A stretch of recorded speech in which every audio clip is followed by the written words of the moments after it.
Let's get ready to rumble!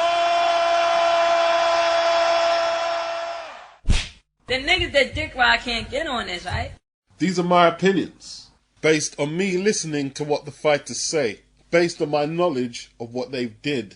Derek needs to be motivated to fight. If your point is that Derek can basically fight any other heavyweight except Deontay Wilder, it doesn't make sense. It doesn't make any sense.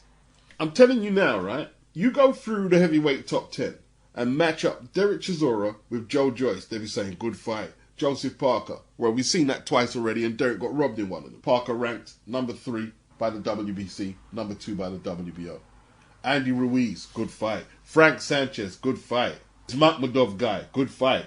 Dillian Whyte, where they're talking about making a third fight. Luis Ortiz, oh, I'd like to see that. Derek and Luis Ortiz. Otto Wallin, good fight. Robert Helenius, well, we've seen that one already, and Derek got robbed.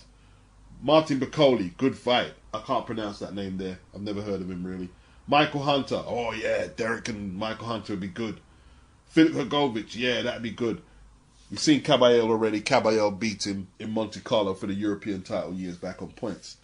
But everybody in the division would practically be a good fight for Derek Chisora that people wouldn't mind seeing. But Deontay Wilder, oh, that's out of the question. And look, it breaks into two camps. There's the Deontay Wilder fans who've got the agenda to prop him up and make him appear to be bigger and badder than he is. They talk about Wilder like he's accomplished as much as they're bigging him up. And that's backwards, totally backwards. And then there's another camp who just have this irrational fear of Deontay Wilder's power. And this surrogate man boob, I need to baby and breastfeed Derek. It's just fucking weird. Let me assure you this. The fight between Wilder and Derek is not going ahead, not because you've all got your man bosoms out and want Derek to breastfeed or whatever weirdness. You know, I mean, you want to protect Derek all of a sudden. You didn't want to protect him when he was in precarious situations in his career earlier. I guess because it wasn't a big enough headline or clickbait, right?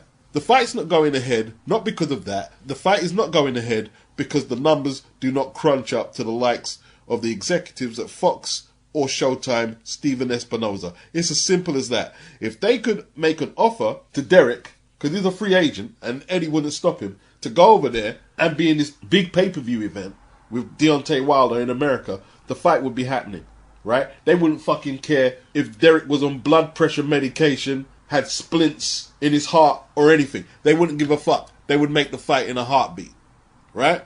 But Derek's not a name over America. And Wilder is not going to travel to the O2 on the zone or anything like that. You know what I mean? That's not going to happen. And Stephen Espinoza certainly isn't going to be paying Derek what he's accustomed to being paid. They're not going to bring him over there and paying him them purses. No way. It's as simple as that. Money. Barry McGuigan, he ducked Azuma Nelson religiously. Him and Barney Eastwood ducked him religiously. Then Barry went on to become a promoter to have Carl Frampton duck Guillermo Rigondeaux religiously. And now they've got the bright idea to let this Carl Frampton broadcast on British cards in front of British kids who could potentially become professional boxers, telling them they can steer clear of Zolane, Tete and Swerve and Dodge and find other ways of getting title shots. Telling Joe Joyce to stay away from Deontay Wilder. No other heavyweight in the game except Deontay Wilder. Joe Joyce is the #1 ranked mandatory contender for one of the world title belts. And this is what you come on television commentating. This can't be serious. It's bad enough that they're talking all this shit with Derek Chisora, but a #1 world ranked mandatory contender, Olympic silver medalist. Please, make it stop. Hold on. Don't you ever bring scared business to me. If the British fighters say they ain't scared and they want to fight whoever, forget Wilder, anybody. I don't expect anyone to be trying to put fear in them, especially if they're supposed to be repping this side of the street. Maybe Joe Gallagher should be more concerned about the frequency Callum Johnson is pulling out of fights rather than this fake concern for Conor Benn. Conor Benn's got a full training camp. He's got a full training camp with Tony Sims. He's got nutritionists on board, strength and conditioners, and his old man isn't worried about it, so why the fuck are you? He's alright. He's getting paid well. The risk reward is okay. His fault's concerned. The fight's not even at 160. He's at 156. The fuck? Should be maybe more concerned about Eubank. Conor has a full training camp to strategize how he's going to get around the size issue.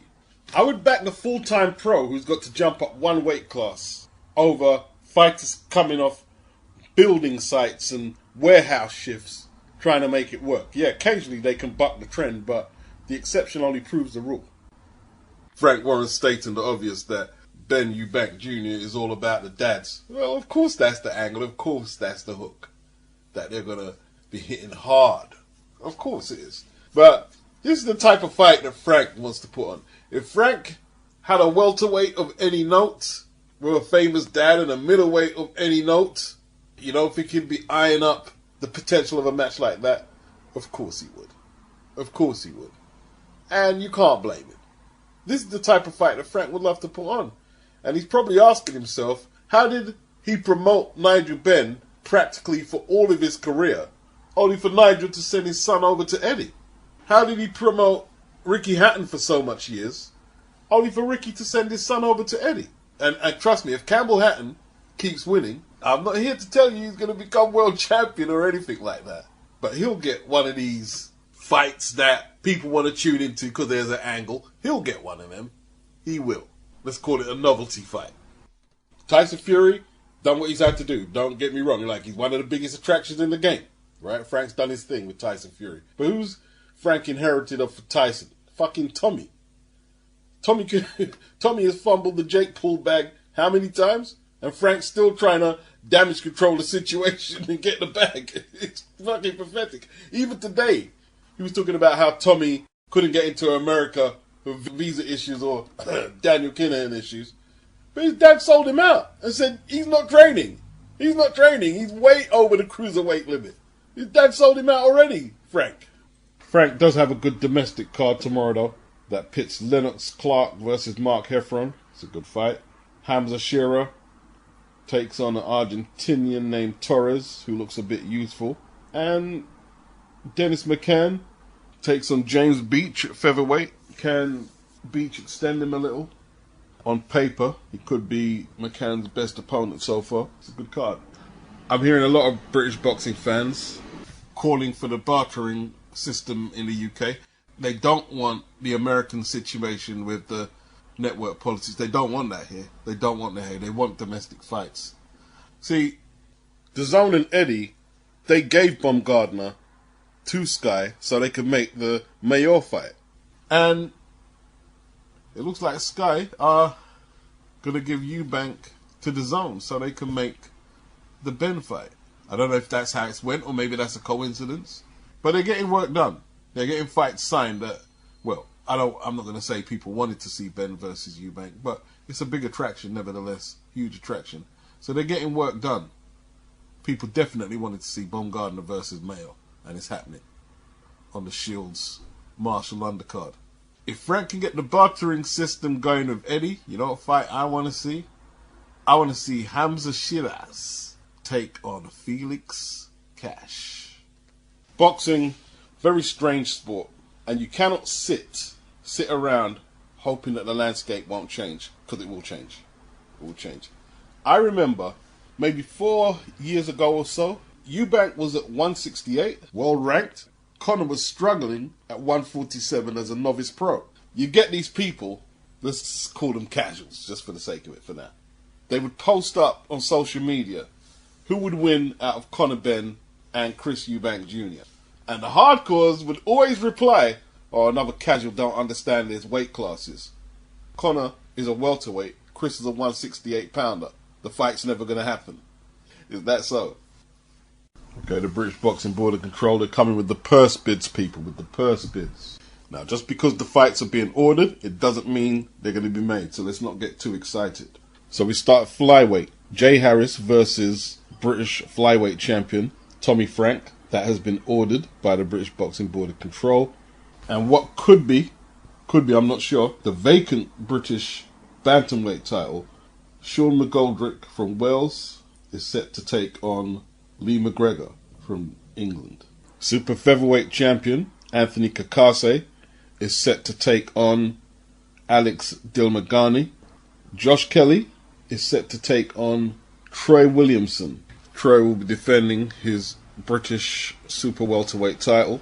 Dan Aziz has been ordered to defend his British light heavyweight title against Shakan Pitters. Joe Joyce has vacated the British heavyweight title, and Fabio Wardley versus Nathan Gorman has been ordered for the vacant belt. So some really good fights on the horizon there. Which ones will be made, I don't know. I would like to see all of them go to purse bid and them all being contested for. It's a good belt. I kind of like that Troy Williamson, Josh Kelly. See if Kelly can get some redemption and get his career back on track. I think Troy moved up to middleweight last time out. He was flawed, but he got back up and won well. Josh Kelly, I should say, not Taylor, but just recently moved up to 154. Will Adam Booth want to push him in so quickly into a fight with Troy Williamson? I mean, Troy is a big super welterweight, and we saw the power and the strength when he flushed out Ted Cheeseman. It's a good fight. Fabio Wardley, he's scoring all the KOs, but Nathan Gorman fancies himself as a boxer. Does he have what it takes to make Fabio pay?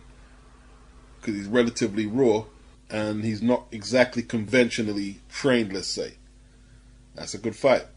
I know Jay Harris, he really wants the British title at Flyweight.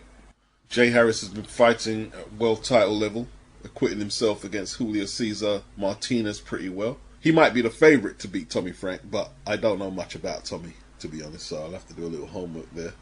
Dan Aziz versus Shakan Pitters.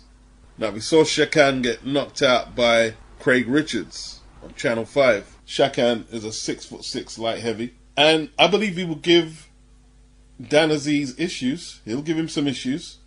Dan at 32, though, is a mature pro and will fancy his chances at walking down Shakan with some of that infighting he showed recently against Jose Burton. And that's a good fight. That's a very good fight. Let's get this British title popping. Let's get these purse bids on and let's get these fights on. I'm still trying to work out Caoimhin Agyarko. To me, it looks like he's got some good moves. I don't know what weight he's going to settle at. Started at 160 as a pro. Now he's down to 154. He's got a few moves, but not spectacular. But he looks like he's got the potential that it will click in at some stage and he could potentially be a player at 154 and 160. That's in the back of my mind. But we have to see. They're talking about Spike O'Sullivan as an opponent. Not the worst test. We know every time he's stepped up, he's took an L. He lost last time out in 8 to Erislandy Lara. Total mismatch. He's been stopped by the likes of Chris Eubank, Jaime Munguia, David Lemieux. Took Billy Joe Saunders the distance years back. It might not be a bad opponent for him at this stage. Can't really knock it that bad. Caoimhin Agyarko, 12-0, 7 knockouts from Ireland. What do you think? So Ben Shalom, he said, Dillian is a free agent, so he knows that we are interested. He also knows that Dazn and BT are interested. He's coming off a loss that he will feel he probably wasn't himself, but there are lots of opportunities at the heavyweight division. So Dillian is a free agent. Do they want to sign Dillian into a fixed contract? Will Dillian go for that? I'd understand if he did. He's not a kid no more. Just lost to Tyson Fury. Dillian's 35 years of age. So he might just cash out with the contract with Sky. And what I think Sky will try and do is make a Dillian Derek Chisora fight. That's what they will do, because Derek's a free agent as well. So Sky's strategy really is just to pick off anything at Matchroom that they can. And they've been successful to a degree. I wouldn't say this is a big loss for Eddie, because Eddie's built up his franchise with Dillian, having him fight on Anthony Joshua undercards. Then Joshua and Dillian had the big fight for the British title. And then Dillian became an attraction in his own right, beating the likes of Ian Lewinson, Dave Allen, Joseph Parker, etc. So maybe it's run its course. I wouldn't say it was a big loss for Eddie, because Eddie's already got a lot out of their relationship, and Dillian's got a lot out of their relationship. So at this point here, it may have run its course. We'll see. You know, a lot of people go for the dramatic, clickbaity headline, oh, Eddie's losing his stable. But I always say the boxing landscape is very unpredictable. To write Eddie Hearn from off the domestic scene is a little premature, at least for me. It's a little premature. Badou Jack has been added to the Usyk versus Joshua card in Saudi Arabia. He takes on Richard Rivera. Rivera is 21-0 with 16 knockouts, but he's campaigned at 175, which is light heavy, and the old cruiserweight limit, he's campaigned around that weight, fighting at 188, 187, but not quite 200 pounds. He's American. I can't recognise none of the opponents he's fought. A lot of the opponents have losing records, a whole lot of them. Badou Jack's last 2 fights have been in Dubai. Can't really verify the level of the opposition. He's won both of them by KO. Stephen Espinoza has made it clear he's not interested in engaging Dazn in trying to make a Ryan Garcia-Gervonta Davis fight. He believes the fight can be made without Dazn because Ryan Garcia doesn't appear to be signed to an exclusive contract with the company. He's also accusing, with some subtle jabs, that Dazn have tried to scoop Showtime fighters. I'm guessing he might be talking about the Gervonta Davis situation. He said Ryan Garcia is not exclusive to Dazn. He said Dazn has spent 3 years trying to go around us to get every fighter that we have. Now all of a sudden they figured out, hey, let's go to them. He doesn't believe the fight needs 2 platforms. He said there are plenty of other ways that are fair to resolve this.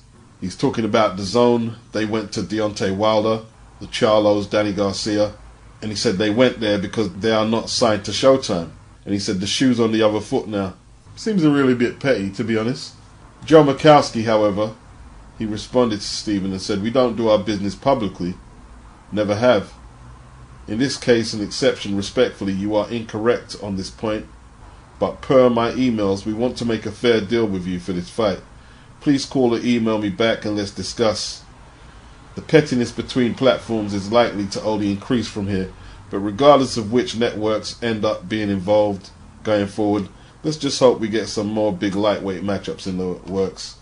I'm not going to start airing out Stephen Espinoza. You know, if there's channels or outlets who want to scream for Espinoza versus Mikowski fights or TV execs going at each other, I'm not really that. Maybe at another time. Just not really that interested, though.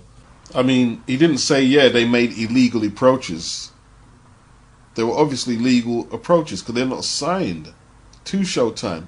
I wonder if he realizes that he has a lot of subscribers on Showtime who want to see Tank in fights with fighters outside of the Showtime and PBC realm. They're not even considering what the fans want. It's all about their personal gripes. Javier Fortuna, as Ryan pointed out, wasn't in the greatest shape you would hope for, but at 33 is what it is. Now, Javier is a good fighter. He is a good fighter. Former super featherweight champion. He has fought this year, a 1-round knockout, and he lost a points decision to Joseph Diaz last year. So, in fairness, him and Ryan have been almost equally inactive. Ryan beat Luke Campbell in January of 2021, and he outpointed Emmanuel Targo a year and 3 months on from that. He pulled out of his mandated shot against Devin Haney for the WBC belt. Devin, of course, has went on to become undisputed champion. Devin's not messing around. Ryan dominated Emmanuel Targo. But interestingly, that fight was at 140, light welter. And this fight here is at 140. So maybe because they're not world title fights, they're not making Ryan go through the rigors of making weight. But that's what prize fighting is all about. And after not fighting at 135 since 2021, who knows if he'll fight again this year? I think he'll be struggling to make 135 if they get a shot at any of the champions, because I don't see them fighting at that weight unless there's a sanctioned belt on the line. He got decked by Luke Campbell, who's a genuine lightweight, but his last 2 opponents have been small lightweights. Fortuna is a super feather, campaigning at light heavy. And Targo has fought as low as 129. They're not big lightweights, but if he's got to campaign at 140 against bona fide junior welterweights, he'll have to get active. He'll have to be taking it really serious. You can just see the knockout loss just waiting around the corner. Ryan has got some nice punches in his arsenal. I won't deny that. He's got some good power shots. He's a big, tall lightweight. But I'm not convinced that his all-around game is elite. I expect him to beat Fortuna. I won't be surprised if it was a struggle. Can he do it inside the distance is the question. Jason Sosa is the only one to have stopped Fortuna. I think Fortuna was up on the scorecard from what I remember watching that one. Targo took Ryan the full 12. If Fortuna is serious, he'll give Ryan a test. He'll give him a test. Will Fortuna's southpaw stance be a factor? They seem to be giving him trouble against Luke Campbell. Campbell being a lefty. Ryan is 22-0, 18 knockouts. Fortuna, 37-3, 1 draw, 26 knockouts, and he's only been stopped the one time. This fight was supposed to happen 12 months ago. Ryan withdrew to focus on other issues. The card starts 8 p.m. Eastern Time, America, 1 o'clock in the UK. Main event, ring walk for us United Kingdoms is 4 a.m. But depending on the length of the fights, we'll have to give and take. Some other good fights on the card as well. Lamont Roach versus Angel Rodriguez. That could be a good fight. Ricardo Sandoval versus David Jimenez. That could be a good fight. I don't know too much about Oscar Collazo or Victorio Saluda. We got Alexis Rocha, fresh off his victory over Blair Cobbs. He's back. Lawrence King, don't know nothing about him, or Edgar Venezuela, or Miguel Gona, don't know nothing about him or his opponent Padilla. And they've got Diego De La Hoya, is that Oscar's nephew, 22-1 and 0. He's taken on Enrique Barache. Diego De La Hoya seems to have been around a long time, but nothing's really jumped off for him. He's still in rehabilitation after that loss to Ronnie Rios in 2019. I didn't see that fight. Was that on DAZN?